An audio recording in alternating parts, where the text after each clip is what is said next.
The Hook. It is a story that should not be true.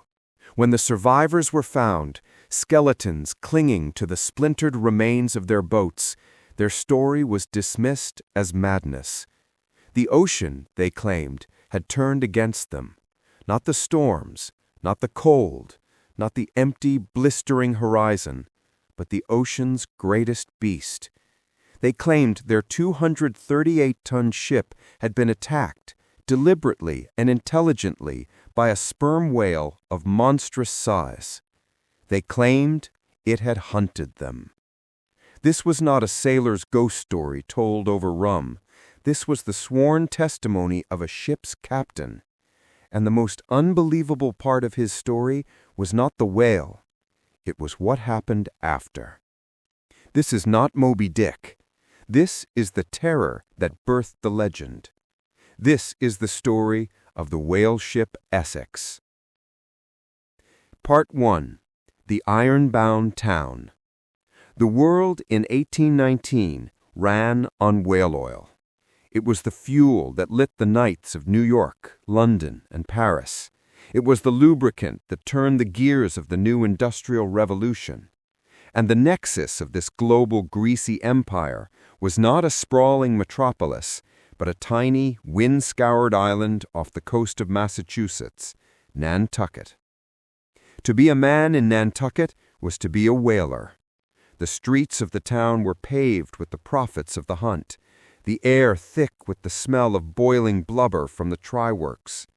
The sons of the island were born with salt in their blood, and they learned to read the sky and the sea before they learned to read a book.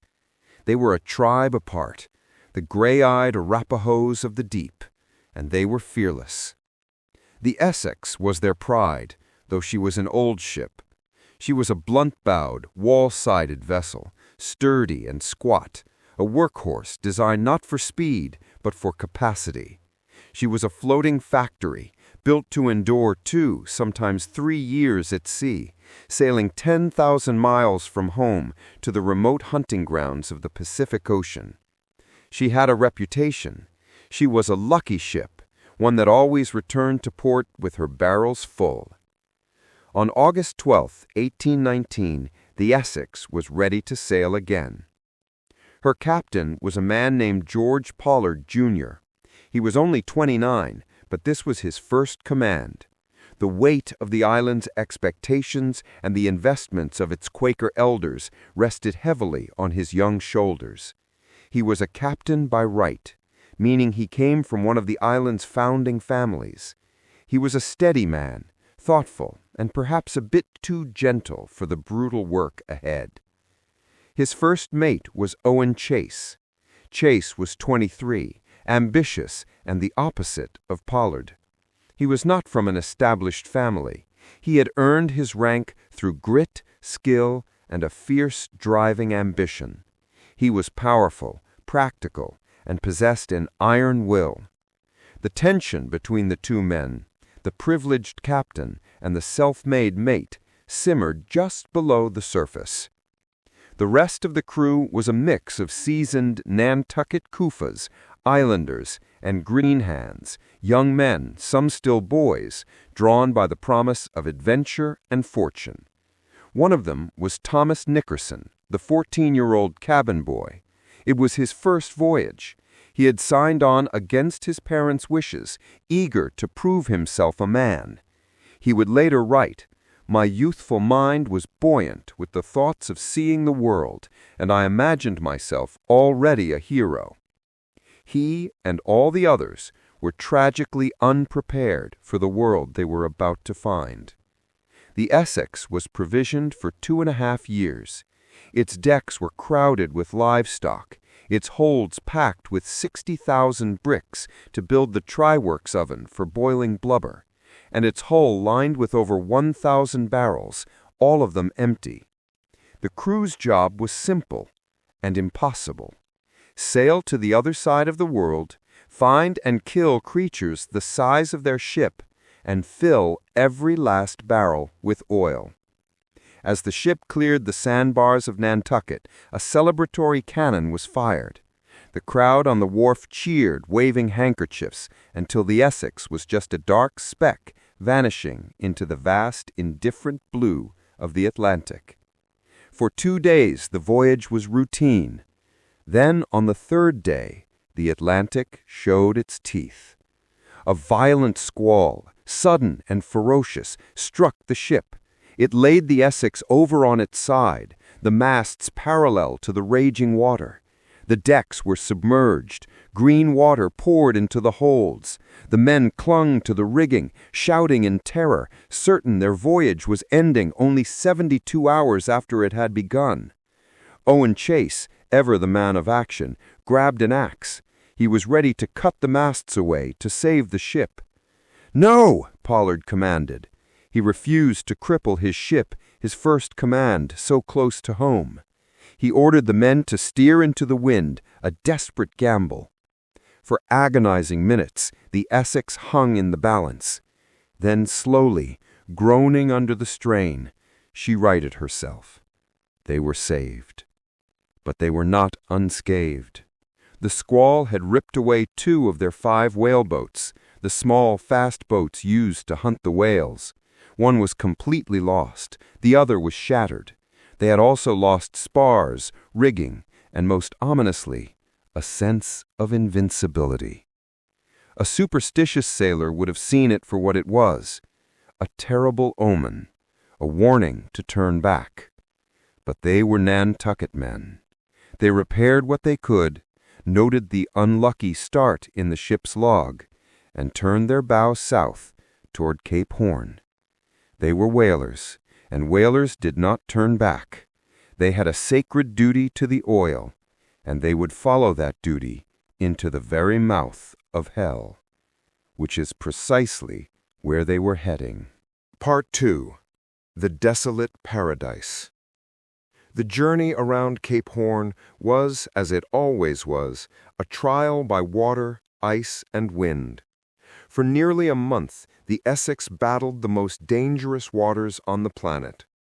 The Horn was where the Atlantic and Pacific Oceans met in a chaotic, unending storm. Freezing winds, known as williwaws, shrieked down from the mountains of Patagonia, threatening to rip the sails to shreds. Waves the size of small hills, black and laced with foam, crashed over the decks. The men lived in a state of perpetual, soaked misery. Their hands, cracked and bleeding from hauling frozen ropes, were too numb to feel. They couldn't cook hot food. Sleep was impossible, as they were constantly called to the rigging, day and night, to fight the weather gauge and force the ship westward. Thomas Nickerson, the cabin boy, endured his 15th birthday in this frozen hell, huddled below decks, listening to the ship's timbers groaning, as if they too were in agony. Captain Pollard, ever cautious, stayed far south of the land, fearing the rocky coastline. But his caution cost them time. They were battered, beaten back, and demoralized. Owen Chase, pragmatic and impatient, argued for a more aggressive route. The tension between the 2 men, between caution and action, grew as cold as the wind. Finally, after weeks of struggle, the Essex broke free. The wind softened, the skies cleared, and the ship slipped into the vast, calm, seemingly endless blue of the Pacific Ocean. It was an ocean of profound emptiness. They sailed northwest, toward the coast of Chile. Here they found whales. The cry that every whaler lived for echoed from the masthead. "There she blows!" The ship, once a lumbering factory, exploded into disciplined chaos. The remaining whaleboats were lowered. The men, now hunters, grabbed their oars and their harpoons. Owen Chase was in his element. He was the boat steerer, the man who stood in the bow, harpoon in hand, the matador of the sea. They chased, they struck, and they killed. The Nantucket sleigh ride was a terrifying experience, the whaleboat dragging at incredible speed by the harpooned, enraged beast. But they were good at it. They secured several whales, brought them alongside the Essex, and began the gruesome, profitable work of cutting in. The try-works, the brick ovens they had carried from Nantucket, were lit, and the ship transformed into a vision of hell. Thick, oily black smoke poured into the sky, coating every man and every rope in greasy soot. The decks ran slick with blood and blubber. The men, their faces black with smoke, worked 24 hours a day, slicing the blubber into strips and boiling it down into liquid gold, the precious oil. The smell, a stomach-turning stench of burning flesh and old oil, clung to everything. But the hunt was poor. The traditional whaling grounds off the coast of South America were overfished. After months of hunting, the Essex had only filled a fraction of her barrels. Pollard and Chase looked at their charts, their empty holds, and their dwindling supplies. They faced a disastrous voyage, returning to Nantucket in shame, their investors ruined. They needed a new plan. In the port of Atacama, they heard a rumor. It was a story told by other captains, a story of a new, secret hunting ground. It was called the Offshore Ground. It was a place far from any known land, 1,500 miles west of Ecuador, deep in the most remote part of the Pacific Ocean. It was a place few ships had ever sailed. The charts were blank. But the rumor insisted. The whales were there in the thousands, as thick as cows in a pasture, undisturbed by man. There was, however, a catch. The rumor came with a dark warning. The islands in that part of the ocean, the few that existed, were said to be inhabited by savages, and the waters themselves were dangerous. One captain told a story of his boat being stoved, smashed, by an aggressive whale that seemed to act with cunning and vengeance. Pollard had a choice. He could stay on the safe, depleted grounds and accept failure, or he could risk everything on a rumor, sailing his ship into the unknown heart of the Pacific Ocean. Owen Chase, ever ambitious, pushed for the new grounds. The men, eager for a full lay, their share of the profits, agreed. Captain Pollard, looking at his empty barrels, gave the order. In October 1820, the Essex left the last traces of South America behind. They sailed west into a part of the ocean as uncharted as the surface of the moon. For weeks they saw nothing. No ships, no birds, no land. Just the relentless sun and the endless heaving blue. The men grew quiet, the isolation pressing in on them. They were, quite literally, in the middle of nowhere. Then, on the morning of November 20th, 1820, the lookout at the masthead shouted the words that sealed their fate. "There she blows!" It was a large pod of sperm whales. The sea was dotted with their spouts. This was it. This was the offshore ground. This was the fortune they had sought. The men scrambled to the boats. The Essex was left with a skeleton crew, with young Thomas Nickerson at the helm. Captain Pollard, First Mate Chase, and Second Mate Matthew Joy, a man already suffering from a wasting sickness, each commanded a whaleboat and set off in pursuit. Owen Chase's boat was the first to strike. His harpooner, plunging the iron deep into a whale's flank, drew first blood. But the whale, in its agony, thrashed wildly. Its tail, a massive, powerful fluke, arced through the air and smashed down on the whaleboat, splitting the gunwale and opening a seam. The boat was stoved. Water poured in. Cursing his luck, Chase ordered the line cut. The whale escaped. He and his men were left in their sinking boat, miles from the Essex, forced to bail frantically just to stay afloat. He looked back at the mothership, frustrated. He would have to return for repairs, losing precious time while the other boats made their kills. He ordered his men to row the foundering boat back to the Essex. It was hard, slow work. As he got closer, he saw that the Essex was sailing slowly, with Nickerson at the wheel, following the other boats as planned. Chase's men rowed hard, climbing the waves, shouting to be seen. It was then, as he watched his ship, that Owen Chase saw something that did not make sense. A whale. But not just any whale. It was a whale of impossible size. It was, he later wrote, a male sperm whale of the largest class. It was at least 85 feet long, far larger than the average. But it was its behavior that was so strange. It was surfacing near the Essex, acting strangely.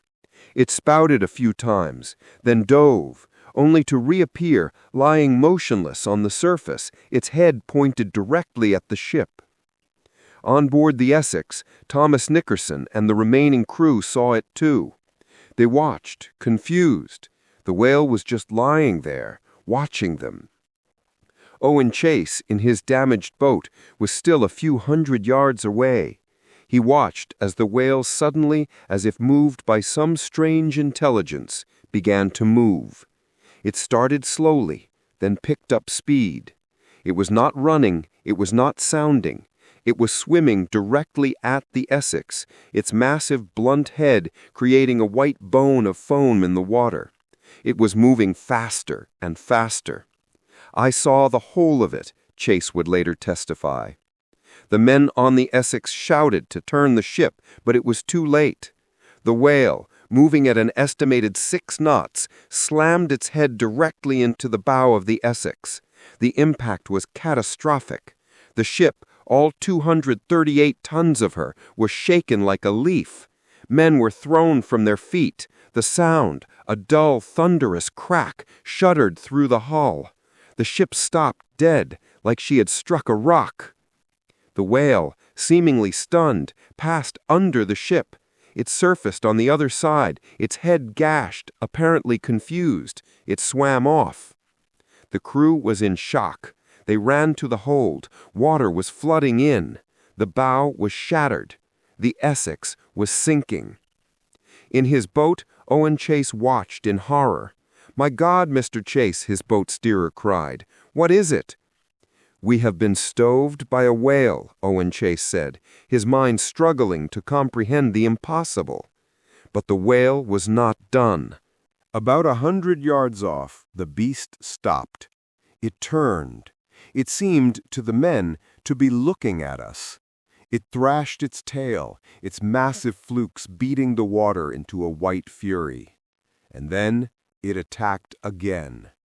This time it was not a blind charge. It was, as Chase recalled, with tenfold fury and vengeance. It aimed for the bow, the very spot it had already broken. The massive creature, its entire body out of the water up to its hump, smashed into the Essex a second time. The bow was obliterated. The sound of splintering wood and the scream of the men filled the air. The Essex was dead. She began to fall onto her side, the water pouring into her shattered hull. The whale, its work apparently finished, swam calmly away and disappeared, never to be seen again. Owen Chase and the men rowed for their lives to their sinking ship. They found Captain Pollard, who had returned from his own hunt, sitting in his boat, his face white, staring at the wreck. The Essex, their ship, their home, their world, sank in less than 10 minutes. The 20 men of the Essex were now alone in 3 small, damaged whaleboats. They were 2,000 nautical miles, or 2,300 miles, from the nearest known land. They were in the middle of the Pacific Ocean with almost no food, very little water, and a few navigational tools they had frantically salvaged. The date was November 20th, 1820. The hunt was over. The nightmare had just begun. Part 3. The Fateful Decision. The silence that followed the sinking was profound. It was the sound of the world ending. There were 20 men. They were divided among 3 small open whaleboats. A whaleboat was never designed to live in. It was a 25-foot clinker-built boat designed for a short, violent chase. It offered no shelter, no comfort, and very little protection from the ocean. Captain Pollard, First Mate Chase, and Second Mate Matthew Joy, who was already gravely ill, each commanded a boat. They drifted beside the corpse of the Essex as she lay on her side, her masts in the water. The ship would not sink completely, not yet, as the 800 barrels of oil still in her hold gave her some buoyancy. Owen Chase, always the man of action, broke the stunned silence. They had to act. Their lives depended on what they did in the next few hours. "We must get provisions," he shouted. The immediate danger was that the Essex would roll over and sink, taking her remaining whaleboats lashed to the deck and all her supplies with her. With axes they frantically hacked at the rigging, cutting the masts away. This stabilized the wreck. For the next 2 days, the men, led by Chase, performed a desperate and terrifying salvage operation. They rowed their small boats up to the swamped, half-sunken wreck. They cut holes in the submerged deck. Braving the darkness of the flooded hold, a space now filled with floating debris, shifting barrels, and the fear of sharks, they dove into the wreck to retrieve what they could. What they gathered was pitifully small for 20 men. 600 pounds of hardtack, or rock-hard sea biscuits, most of them soaked in salt water. A few small casks of fresh water, which had been stored on deck. A musket, some powder, and a few tools, like nails, a hammer, and axe. From the captain's cabin, they saved the most important items: 2 compasses and 2 sextants for navigation, and 2 charts of the Pacific. They also salvaged canvas and wood to try and make their small, open boats more seaworthy. After 2 days, the wreck began to break apart. It was time to leave. The men divided the meager supplies. Each boat was now dangerously overloaded, sitting low in the water, with 6 or 7 men, barrels of sopping bread, and casks of water. Now floating on the vast, empty plain of the Pacific Ocean, Captain Pollard gathered the boats together. He had to make the most important decision of his life: which way to sail. He laid out the charts, balancing them on a barrel. The situation was clear. Men, the Society Islands, Tahiti, lie to the west. They are perhaps 1,200 miles from here. The trade winds are in our favor. We can be there in a month. It was the only logical choice. The winds were behind them. The islands were the closest known landmass. It was Owen Chase who spoke against it. "Captain," Chase said, his voice firm, "the charts are not to be trusted. But even if they are, what of the natives? We have all heard the stories." The stories, the rumors they had heard in South America, the rumors that had driven them to this desolate patch of ocean in the first place. Stories of cannibals. "The men on those islands are savages. They will kill us and they will eat us." A murmur of terror went through the men. They looked at their shipmates, then at the empty ocean. They were whalers, brave enough to fight a 90-ton creature, but the fear of the other, the fear of cannibalism, was a primal terror they could not face. "I would rather face the open sea," another sailor said, "than be roasted on a savage's fire." Pollard was aghast. "The sea will kill us long before we reach South America. That is 3,000 miles, against the wind, against the current." He argued passionately for the logical route, for Tahiti. But the men were not logical. They were terrified. The image of the whale had shattered their confidence. The fear of cannibals destroyed their reason. The crew, in a near mutiny of fear, sided with Chase. They would not go west. They would sail east, or rather south. Their plan was a navigational nightmare. They would have to sail 1,500 miles south into the roaring 40s, hoping to catch the westerlies, winds that blew west to east. Then, if they caught those winds, they would have to sail another 3,000 miles east to the coast of Peru or Chile. It was a voyage that was 3 times longer, in worse weather, against the prevailing winds, and through a part of the ocean known as the doldrums, where the wind died completely, leaving ships stranded for weeks. It was, in effect, a death sentence. Pollard, a captain who believed in consensus, made his fatal mistake. He had the authority to overrule his men. He knew they were wrong, but he saw the look in their eyes. He was a captain who had just lost his ship. His authority was as broken as his vessel. He yielded. "So be it," he said, his heart sinking. "We will make for South America."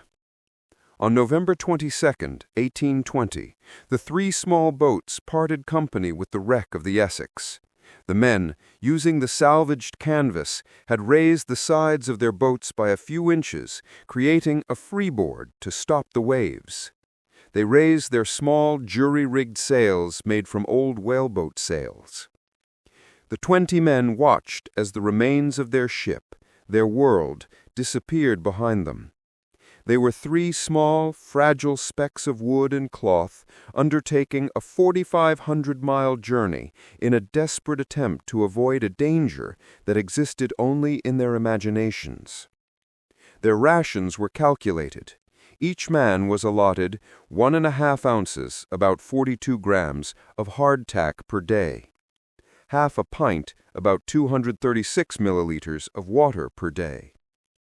It was a starvation diet. They all knew as they turned their boat south that they did not have enough food or water to survive the journey they had just chosen. They were sailing on a hope and a prayer that they would be found, or that rain would save them. They were sailing, as one of them later put it, into the arms of death. Part 4. The Saltwater Desert. Their new world was a 3-foot-wide space of wet wood. The days were a relentless, searing torture. The equatorial sun beat down without mercy, baking their skin and cracking their lips. The men, with no shelter, huddled under their small sails, but there was no escape. The glare from the water was blinding. The nights were a different kind of agony. As the sun vanished, the temperature plummeted. The men, soaked in saltwater spray, shivered violently, their wet clothes clinging to them. They tried to sleep, curled up in the bottom of the boat, their bodies aching from the cramped, unnatural positions. But the true enemy was thirst. The salt water had soaked their 600 pounds of bread. It was now a foul-smelling, mushy paste, but it was all they had. When the sun was at its peak, they would lay out the salt-caked mush on the barrels, trying to dry it into something they could eat. Their water ration, half a pint a day, was a torment. It was enough to keep them alive, but not enough to stop the agonizing, throat-parching pain of thirst. They would measure it out, their hands shaking, and sip it, rolling the precious drops over their tongues before swallowing. Some men, in a fit of madness, tried drinking the seawater. It only worsened their agony and sped up their delirium. Then the wind died. They had sailed into the doldrums. For days the ocean became a flat, glassy mirror. The sails hung limp. The boat sat motionless, baking under the vertical sun. They were trapped. With every passing day they watched their water casks empty, sip by agonizing sip. The men began to weaken. Their bodies, starved of fuel, began to consume themselves. Their skin, constantly wet with salt, broke out in horrific sores and boils that would not heal. Their muscles wasted away, and their eyes sunk deep into their sockets. They were in 3 boats. Captain Pollard's boat, with him was young Thomas Nickerson. Owen Chase's boat, the first mate, strong and iron-willed, kept strict discipline. Matthew Joy's boat, the second mate, was already dying. His boat, with fewer able-bodied men, began to lag. On or around December 10th, nearly 3 weeks into their journey, Matthew Joy died. He was the first to go. His men, weakened but still holding to the codes of the sea, wrapped his body in his clothes, said a prayer, and slid him over the side. His death cast a shadow on all 3 boats. It was no longer an abstract fear. Death was now with them. A man named Richard Peterson on Chase's boat was the next to crack. An older man, his body could not take the deprivation. He stood up in the boat one night, declared he was going home, and lay down, refusing to eat or drink. Chase tried to force the rations on him, but the man's will was broken. He died a few days later, and was also buried at sea. The men's minds began to fray. They saw mirages, lush islands, ships with full sails that would vanish as they rowed toward them. The boats struggled to stay together. In the vastness of the ocean, a few hundred yards of separation could become permanent. One night, during a rain squall, Owen Chase's boat was separated from the other 2. He was now alone with his crew. The next morning, the horizon was empty. Pollard and the others were gone. Chase, believing he would never see them again, felt a profound despair. But he was a man of action. He recalculated his rations, now for fewer men, and sailed on. Part 5. The Barren Hope. Days later, in Captain Pollard's boat, the lookout's cry was not a whale, it was land. It was a small, low-lying island, barely a speck on the horizon. To the starving, dehydrated men, it was a miracle. It was Ducie Island, a tiny, uninhabited atoll. They stumbled ashore, their legs barely able to hold them. They found a few birds nesting, which they immediately fell upon, eating them raw. But the island was a cruel joke. It was a ring of sharp, dead coral. There was no fresh water, there was no food, save for the few birds. It was a barren, inhospitable place. Disappointed, they set sail again. But a few days later, on December 20th, they spotted land again. This time it looked different. It was larger, with a high cliff. This was Henderson Island. The men, of course, had no idea what it was called. To them it was simply Hope. They half-sailed, half-crawled their boats onto the beach. This island was better. It had birds, crabs, and most miraculously, a small spring of fresh water bubbling from a rock, accessible only at low tide. For the 17 men, Pollard's and Chase's crews who had miraculously reunited just before spotting the island, it was paradise. They drank their fill of water, the first fresh water in a month. They gorged on birds' eggs, crabs, and a small green plant they found. For 1 week they rested. They regained a fraction of their strength. They were on a patch of land.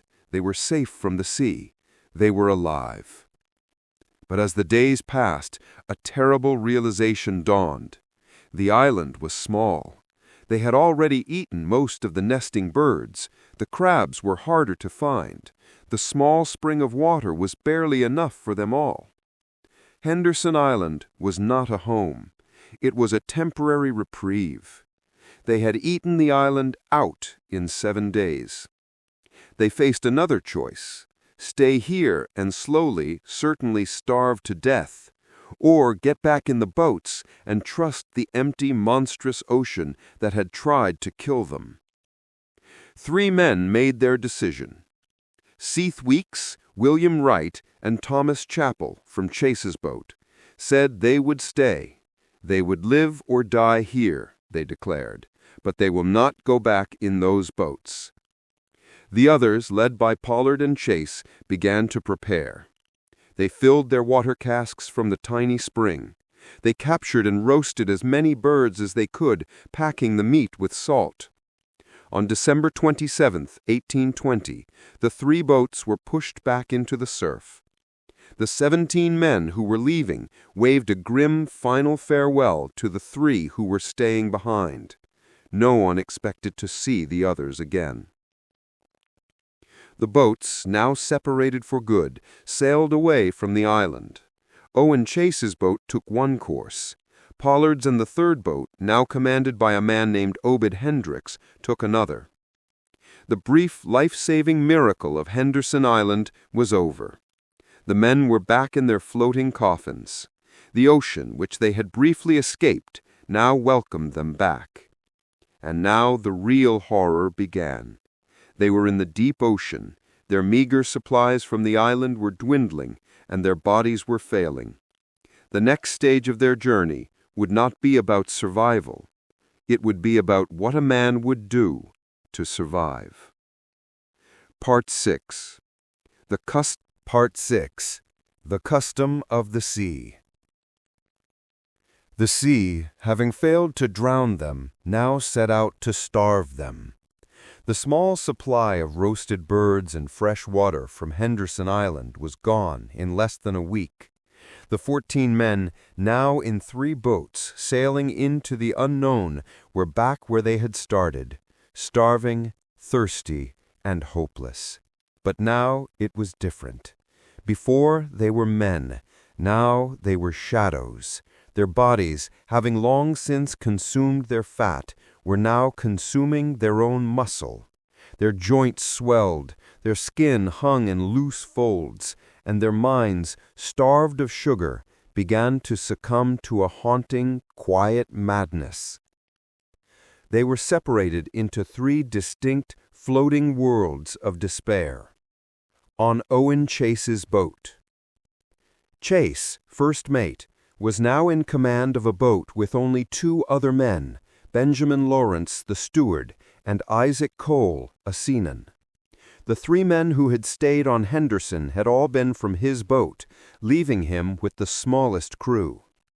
For 3 men, the isolation was perhaps more intense. They rowed in silence, too weak to speak.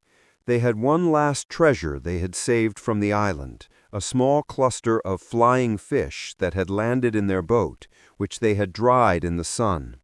They chewed on these, a small, salty flavor that only made their thirst more agonizing.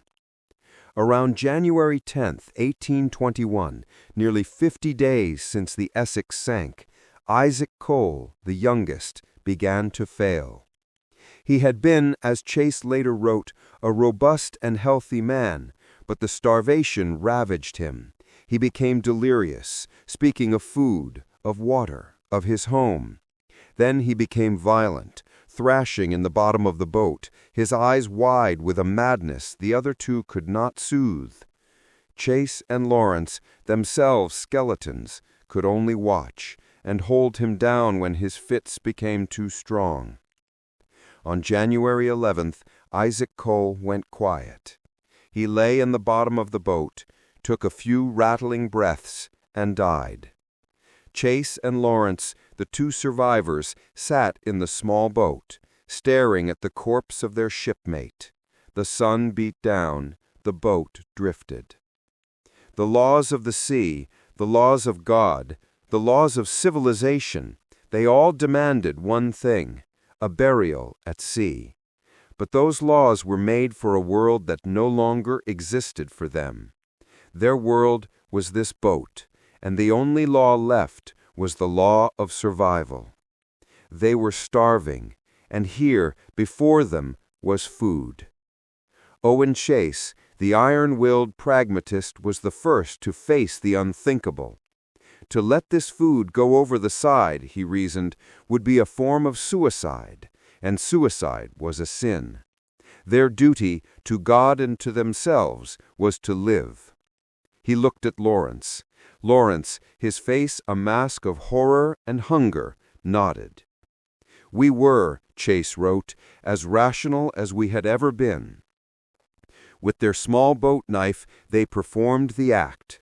They, quote, separated the limbs from the body, quote, cut the heart and liver out, and averted their eyes from the face, which they, quote, sewed up in his clothes, and, quote, in a final act of respect, committed to the sea. They then roasted the flesh on a flat stone, using wood from the boat's frame. That day, Owen Chase and Benjamin Lawrence ate their first meal in weeks. It was, Chase wrote, a painful but a necessary duty. They, quote, hushed their feelings and survived, unquote. On Captain Pollard's boat. Pollard's boat and the third boat, commanded by Obed Hendricks, had managed to stay together, but on January 12th, a storm, a sudden and violent squall, struck them in the night. The boats, fighting the massive waves, were separated in the darkness. When the sun rose, Obed Hendricks' boat, with 6 men on board, was gone. Pollard and his crew searched the empty horizon, but it was no use. They were alone. The Hendricks boat and all the men in it vanished from history, consumed by the Pacific. Now only Captain Pollard's boat remained, with its 5-man crew, Captain George Pollard, his 17-year-old cousin Owen Coffin, and 3 other young sailors, Charles Ramsdell, Barzillai Ray, and Samuel Reed. They were in the same desperate state as Chase's boat. They had run out of food, and on January 11th, Samuel Reed died.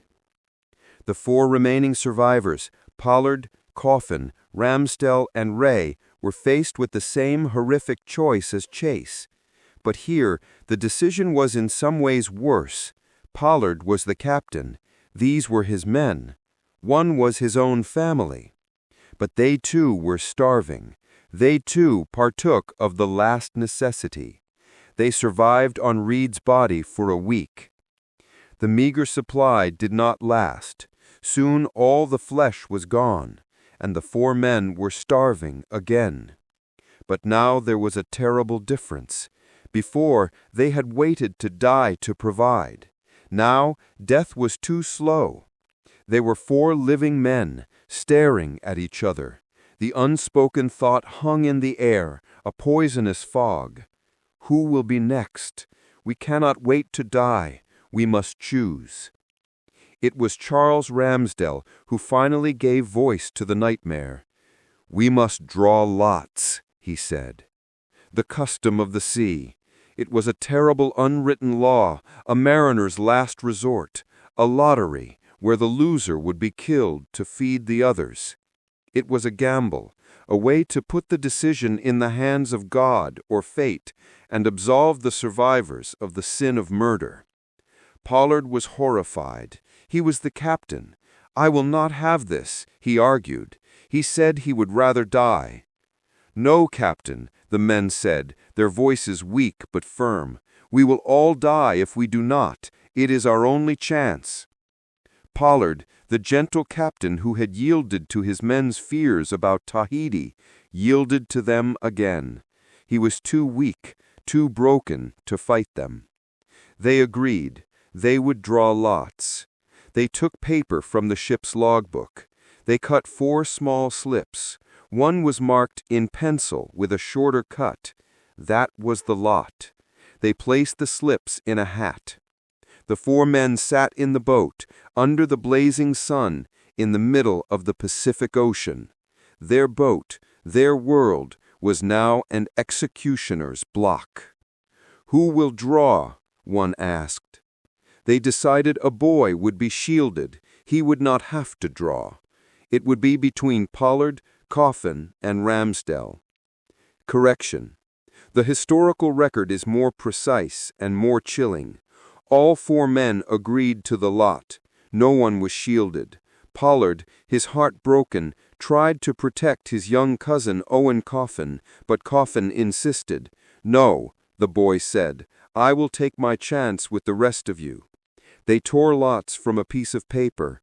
Pollard held them, his hand shaking. Charles Ramsdell drew. He was safe. Barzillai Ray drew. He was safe. George Pollard drew. He was safe.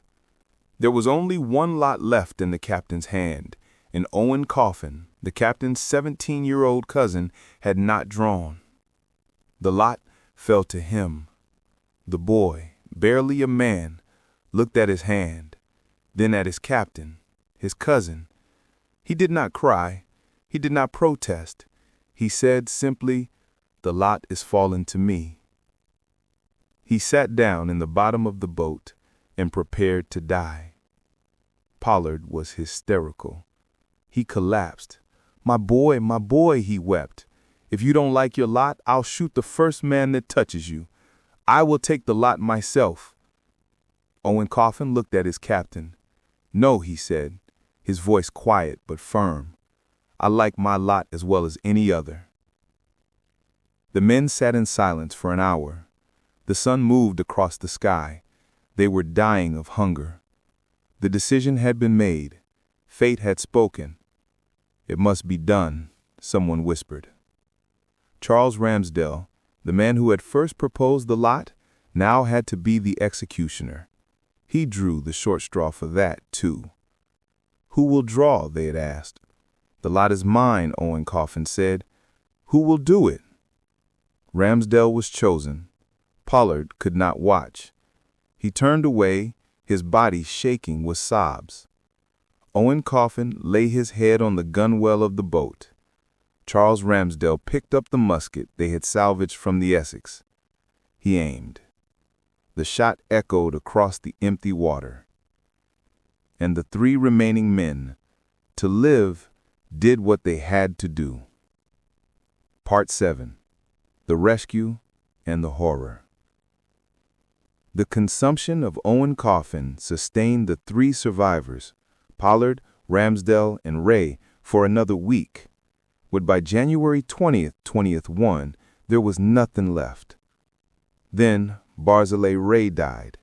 Ray was the last remaining boy on the boat, save for Thomas Nickerson, who was on Chase's boat, though Pollard did not know it. Pollard and Ramsdell, now two living skeletons, continued the dreadful necessity. Captain Pollard, the captain who had begun his voyage with such high hopes, was now alone with Charles Ramsdell, the man who had shot his cousin.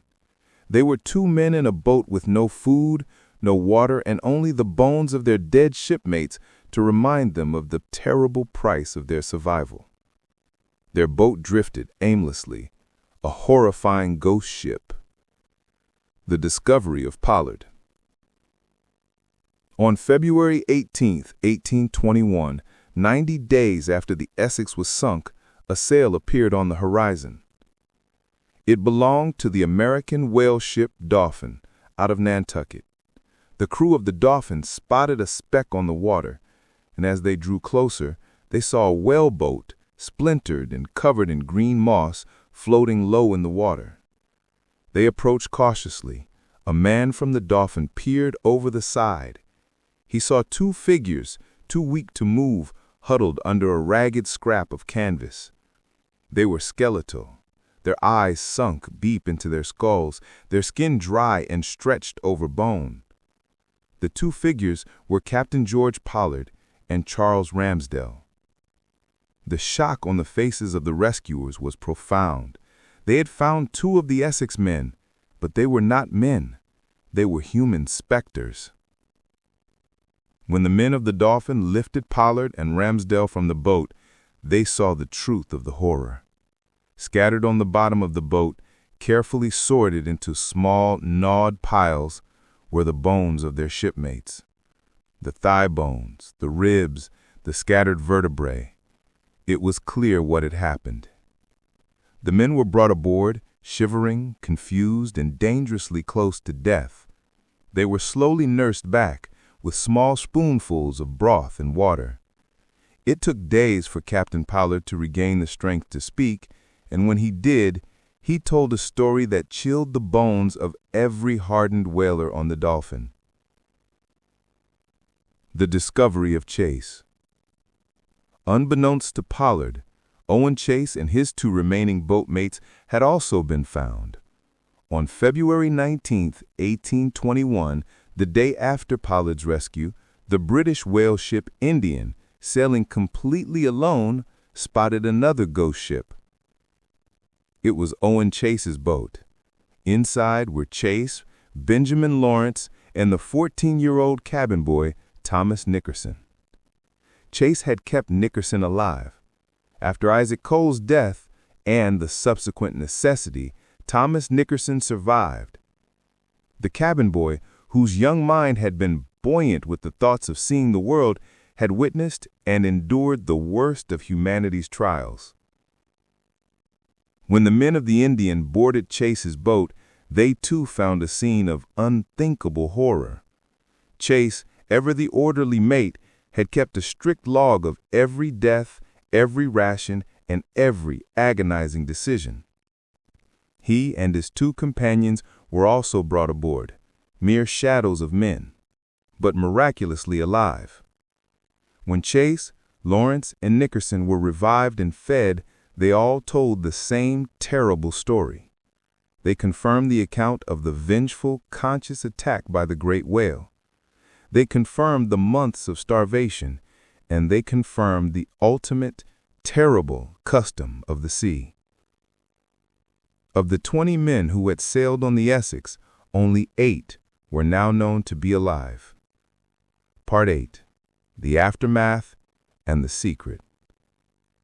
News of the survivors and their ordeal spread through the whaling ports like a shockwave. The first 6 men, Pollard and Ramsdell, Chase, Lawrence, and Nickerson, were eventually transported back to Valparaiso, Chile. There, they had to face the reality of their survival. Their story was so horrifying that many in the port refused to believe it. How could a whale deliberately sink a ship? And how could men resort to such savagery? The whaling owners in Nantucket, however, read the logbooks and listened to the sworn testimony. The whale attack was deemed true, a 1 in a million tragedy, but the ultimate truth, the cannibalism, was a secret that the families and the captains agreed must be kept quiet. They were to be hailed as heroes for their incredible survival, not judged as savages for their impossible choice. The men agreed to a code of silence. They returned to Nantucket, hailed as living legends, their incredible suffering masked by an aura of heroism. The search for the others. Before returning home, Captain Pollard insisted on one last agonizing duty. He chartered 2 ships to return to Henderson Island to search for the 3 sailors he had left behind, Seth Weeks, William Wright, and Thomas Chappell. Incredibly, the 3 men were found. They had survived on the island for 4 months. They had discovered a cave where rain collected, sustaining them. They were weak, delirious, and had almost given up hope, but they were alive. Of the 20 original crewmen, 5 had been rescued from the boats and 3 from the island. 8 men survived. 2 boats, Hendrix's and Joy's, although Joy died early, had vanished completely, taking the bodies of the dead with them. 12 men had died, either of starvation, sickness, or by the terrible lottery. The survivors were home, but they were broken. Captain George Pollard, Jr., the gentle captain who had endured the loss of his first command and the murder of his own cousin, returned to Nantucket and tried to go to sea again. He captained another whale ship, the Two Brothers, but it struck a reef and was wrecked off Hawaii. This second loss, combined with the horror of the Essex, was too much. Pollard, the man whom the sea had twice attempted to destroy, abandoned the ocean forever. He became the town's lighthouse keeper. For the next 40 years, he lived on the highest point of Nantucket, far from the whaling grounds, tending the light that guided other sailors home. For decades, it was said that whenever a whale ship arrived, Captain Pollard would walk down to the docks and talk to the arriving captain. He never spoke of the great whale, but he always asked one question: "How many men did you lose?" Owen Chase, the ambitious first mate, wrote the definitive account of the disaster, narrative of the most extraordinary and distressing shipwreck of the whaleship Essex. It was an immediate sensation. He became a celebrated captain and continued to hunt whales, but he was haunted. He was rumored to keep dried biscuits hanging above his bed, and in his old age he would suffer terrifying flashbacks, waking the house with screams of, "The whale! The whale!" Thomas Nickerson, the cabin boy, never spoke of his ordeal for 50 years. He grew up, went back to sea, and lived a long, quiet life. Only late in his life did he write his own account, found many years later after his death, a private journal detailing the final, agonizing minutes of Owen Coffin's life and the deep, silent trauma that all the survivors carried. The story of the Essex remained an open secret, a whispered terror among the whaling community. In 1851, a young man from New England, having heard the whispers of the Essex story, and having personally met Captain Pollard on the docks of Nantucket, published his own novel.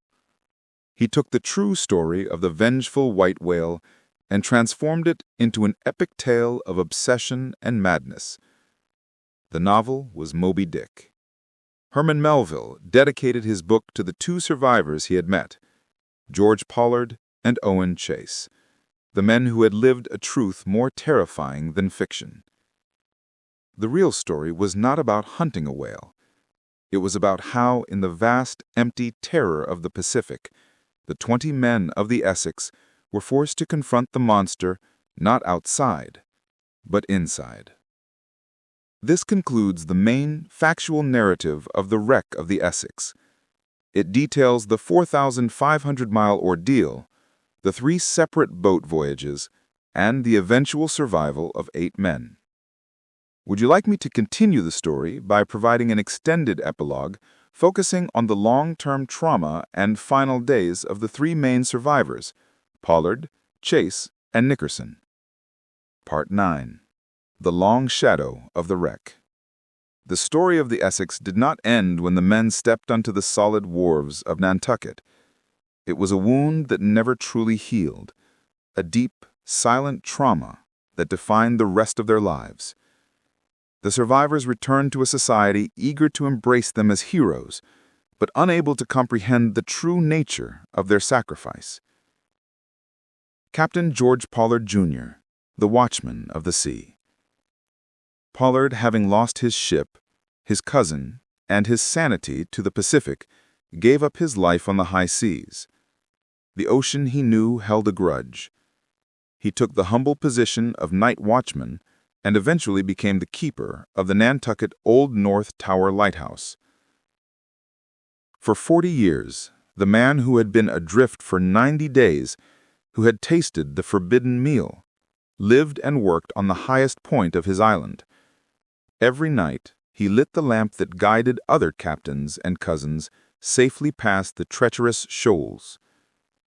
He was a living embodiment of penance and warning. Pollard was known for his gentleness, his quiet manner, and the perpetual melancholy in his eyes.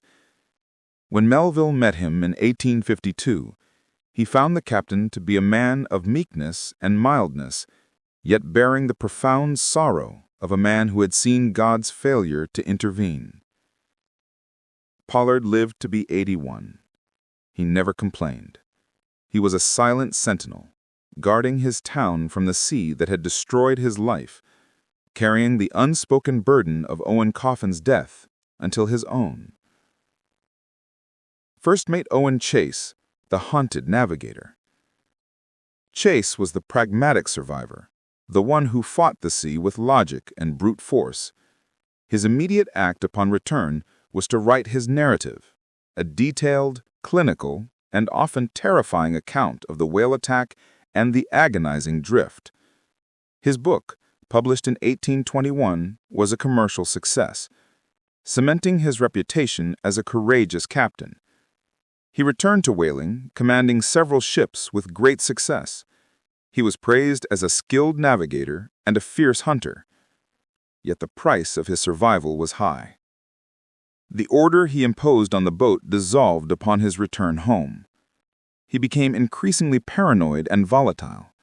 He developed a deep psychological disorder, characterized by fits of uncontrollable rage and anxiety. He was known to suddenly wake in the middle of the night screaming about the sinking, convinced that the Essex was once again under attack. His family reported finding him in the attic, hiding, surrounded by ship's biscuits and crackers, which he hoarded in fear of the next famine. His family ultimately had him declared insane and committed to an asylum. Owen Chase, the man who had battled the greatest beast in the ocean and won, was finally defeated by his own mind, a victim of the endless, echoing trauma of the whaleboat. Thomas Nickerson, the silent witness. Thomas Nickerson was 14 when the Essex sank and 15 when he was rescued. He was a child who witnessed cannibalism, the death of his friends, and the ultimate breakdown of human order. He returned to Nantucket and, like many survivors, immediately went back to sea, perhaps trying to outrun the memories in the familiar rhythm of the waves. Unlike Chase, Nickerson did not write his account immediately. He buried the trauma so deep that he never spoke of it for the remainder of his long life. It was only later in his life, as an old man, that he finally put pen to paper. His manuscript, rediscovered only in 1980, provided the final, heartbreaking details of the ordeal, especially the terrible scene of the lottery and the execution of Owen Coffin. Nickerson's testimony confirmed the terrible details of Pollard and Chase's accounts, but gave a softer, more human dimension, emphasizing the desperate courage of the men and the agonizing difficulty of their choices. He was the most enduring witness, his silence testament to the magnitude of the horror they endured. The 8 survivors scattered across the globe, bound by a secret they could never fully share, living out their days under the long, cold shadow of an unbelievable but absolutely true historical event. They were the men who came home from a voyage that never should have happened, to tell a truth that few could bear to hear.